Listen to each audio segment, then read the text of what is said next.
दोस्तों, आप लोगों को पता होगा कि अष्टप्रहरी का पूजा किया जाता है, जो कि हमारे तैंदा में इस बार हो रहा है। तो आप लोगों को बने रहना है, आप लोगों को पूरा वीडियो मिलेगा वहाँ का, कैसे कर रहे हैं, कितने लोग आते हैं, भीड़ भाड़ होता है कि नहीं।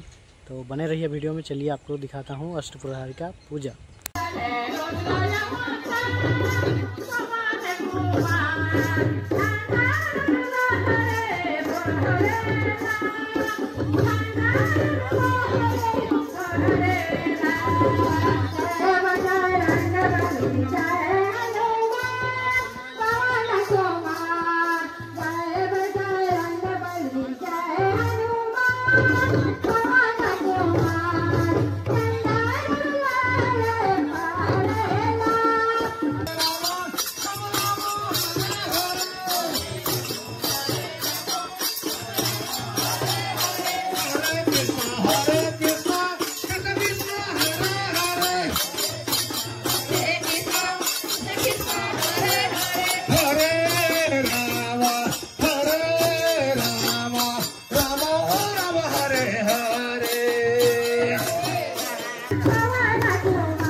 कमलायां धित्रियावायामः ओम भर्गवस्वाति आगत्ताय हतेत्ताय नमः भोयं शीतजगत् सर्वः पवदेह भवः प्रभन्वय शोकै फलै जगय पुष्टियावायामः